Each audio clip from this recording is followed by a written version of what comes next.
Hey there, and welcome to New Testament Backgrounds. So here I'm going to just go over the syllabi very quickly, some of the key things that you'll want to take note of. So first of all, it does have my name and of course the office hours that I have. And so in light of the current situation with COVID-19, I have limited office hours where I'm actually present in my office. So I've listed those there. Most of the time, I'm going to be having office hours virtually. And so I've listed as well those virtual office hours when I should be online. And you can email me, or if there's some other way in which you'd like to get in touch with me, that would be fine. I do have my office number. If you need to call, you most likely will have to just leave a message for me that I'll pick up the next time I'm in the office. I also leave my home number. And again, if you want to contact me, you call that number and you'll have to leave a message, and I'll be notified about the message and be able to call you right back. The best way is probably just to contact me via email, and so my email address is there. We do have the OCU's mission statement, and I include my worldview and teaching philosophy. There's a very brief kind of course description. Also a description about the course's relevancy. Of course, being able to have a better appreciation of the background of the New Testament is going to greatly increase understanding of the New Testament and raise important questions as you're seeking to discern what the author is trying to communicate and the application of any of that message to a cultural context that would be quite different than the one in which it was written in. Also list several of the course objectives, what the successful student will be able to do. They will certainly be able to demonstrate knowledge by examination, the general nature of primary sources. They're going to demonstrate by a research paper how the understanding of Second Temple Judaism or Roman culture helps them to interpret the New Testament. You'll be able to describe major effects of Hellenization on Second Temple Jewish society, culture. Also describing diverse Jewish groups that make up Second Temple Judaism, and an examination how specific Jewish and Roman institutions' daily life helped to shape early Christianity. So there's quite a bit that you'll be able to do after you have successfully completed this course. The major textbook for this class is Anthony Tomasino's Judaism Before Jesus. And you can get a hard copy of this book, but Amazon also sells a Kindle version. I do list several other helpful resources. These are not books that you must purchase, but they are the kinds of books that will really help if somebody wants to dig deeper into the backgrounds of the New Testament. So in terms of the requirements, I'll list them here and then kind of go through each one. So this is an online version of New Testament Backgrounds, and so instead of meeting in person, there will be discussion board participation. I'll put up a question each week, and you will be expected to participate in that. There'll be exams that you'll have, 2 semester exams. There'll be weekly reading quizzes. There is a research paper connected to this course. We'll take this in steps. First step, after identifying the topic that you're interested in researching, is to create a bibliography for me to evaluate the resources you're thinking about using, an outline basically showing how you seek to take the information from these sources and put them in some kind of coherent argument, and how to take a reader through the paper. So it's a very simple outline, but basically just how you're going to structure your thought. So there is a research paper that you'll write, and then also a video presentation in which you kind of explain to the rest of the class what it is that you investigated, what you read, things that you uncovered, and there is a final exam. So a little bit more detail about these items. So first of all, with the discussion board, what you're going to do is each week you're going to get in, and I'll set a question, usually by the beginning of the week, and you will need to respond.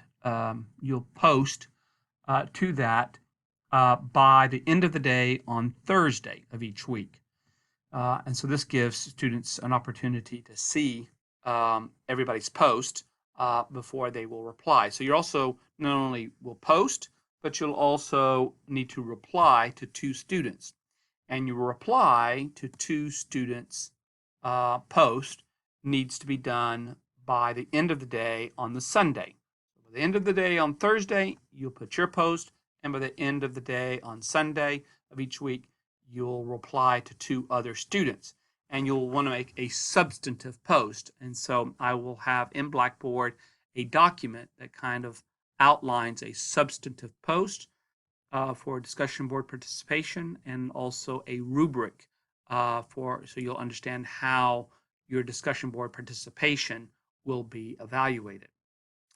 So each week as well, there'll be reading quizzes based upon the reading in the textbook.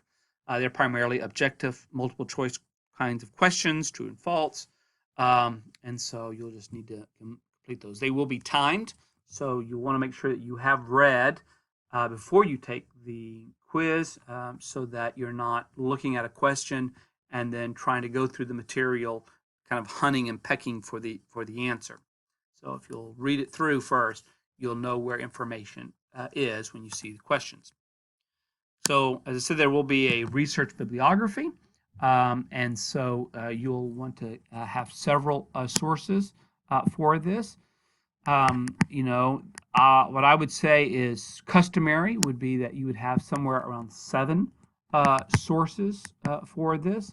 So there's a minimum of 7 sources. You are permitted, students permitted to have only resources that are accessible online, and you are permitted to have them that are only online. Although if you have access to a library and go in and check out books, that would be terrific. But if you don't have that opportunity and can only access things online, that's acceptable as well. But you'll need to make sure that any material that you get as your resource, that these are academic sources. In other words, you have to make sure you know who the people are who are writing the material. We need a name of a scholar associated with the resource that you will be using. So you can't go to something like Wikipedia, although it's a fine source, but if you don't have the name of a person attached to the information, that's not very helpful. So anyway, you can get 7 different sources. I would suggest you using things like Bible dictionaries or Bible encyclopedias. You would want to use monographs. You would want to use scholarly articles. So lots of different types of sources that you can use. If you decide to use like a video, it's got to be a video of someone who is a scholar, somebody who has a PhD in a particular field associated with a university, something like that. So just somebody who's put something up onto the web is not sufficient enough. You need to make sure you check out the credentials of the people who you are citing as sources. And of course, what's great is using primary sources, which will be discussed in class what a primary source is. So all that will need to be uploaded and turn it in Blackboard no later than Thursday, October the 15th. You also have a research outline. Basically, it just consists of a thesis statement, what it is you're going to argue, how you're going to divide up the paper, and subpoints for each of the major arguments. And so that outline, it's usually something about 1 page, usually. Sometimes it could be a little bit more than a page, but typically a page will do. And that's got to be uploaded into Blackboard by the end of the day on Thursday, October the 29th. You'll do a research video presentation, and this got to must be more than 5 minutes and not less than 10. and you're going to upload that video presentation to the specific Blackboard discussion board. So in 1 week, instead of doing our discussion board questions, you will be doing your video presentation. You'll upload that by the um, um, you should upload that by the Thursday previously, and then have an opportunity to respond to others no later than Sunday, November the 8th. There's a research paper. So the research paper has to be a minimum of 6 full pages. So that's full, double-spaced, normal margins, and a maximum of 10 pages. Of course, some of the guidelines for how a research paper will be graded for its quality. I put as well some common mistakes to avoid when writing a research paper. Make sure you include page numbers. Never address the reader, me, by using we or a you. So don't do that. Instead, just use I when you want to talk about your position.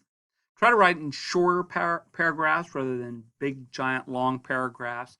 Each paragraph is usually going to have somewhere around 3 to 5, 6 sentences. Try to keep them in smaller paragraphs. It's much more manageable to read and evaluate your arguments. So a few other things to avoid. So research paper must be uploaded through Turnitin, again in Blackboard, no later than the end of the day on Thursday, November the 13th. So there are 3 major exams in the course, 2 semester and 1 final. If for some reason you can't make an exam, all the exams will be online. But if you, for some reason, are not able to take an exam at the time in which it will be set up, you'll need to let me know, and I'll try to make alternative arrangements with you. Here are some, as well, general course policies, things about late work. So I do accept late work up to 7 days, up to 5 days, and I take off 5% for each day that it is late. You shouldn't be emailing me any work, but certainly you want to communicate with me by email, but no work is to be emailed to me. Please try to write an email clearly and professionally. Don't write a sloppy email. Try to make it something that is representative of a person who has taken thought and care to write an email. Of course, if you have a disability, you should have notified Katie Robles' office, and they will work with me to make sure that I can make any accommodations for any disabilities that you have. There is our policy on academic honesty. Also an inclement weather policy, but since this is online, that's not really that relevant for this course. However, there could be very unusual circumstances that could have severely affect a student's ability to stay in the course, and if that occurs, again, I will take that into consideration. Again, this is an online course, so emergencies on campus are not really an issue for this course. There's tutoring helps, research helps, information technology. Of course, we still have a policy against harassment, discrimination, and that applies as well when you were engaged in discussions in the discussion boards. If someone is using harassing language, I will see that and I will need to address it. But if you find that someone in this course is harassing you outside of the course, you can either let me know, or we have different people who are assigned with the task of dealing with that. And we need to know and to be able to address it. So Lisa Herndon is our main contact Title IX coordinator, and let her know if you've run into a problem that we need to address. Because sometimes people are not aware that their behavior is harassing or that their behavior is discriminatory. So if you let us know what you have felt, if you can't talk to them directly yourself, we can get involved and make sure that the person understands how their behavior can be perceived and how to make corrections or alterations. So, and there's some names of other people who you might want to talk to if that's the case. So we do have a counseling center, and of course, if there is anything that's causing you stress and you need to talk with someone, please reach out to our counseling center. Also, of course, if there is a medical issue that you have, we've got a Mercy clinic next to the campus. Copyright policy, so don't take any of the materials in the course and pass it off as your own. Really, you shouldn't be sharing it with anybody outside of the class anyway. It belongs to Oklahoma Christian, and so please respect their ownership of it. And finally, in the syllabus, you'll find a schedule of our events, and so you'll see what's happened for each week that we are doing. You'll see typically it is listening to podcasts, it is participating in discussion boards, and what I will do each week is I will send out an email to everybody letting them know what's due during the week and kind of check in on you to make sure that everything is going okay.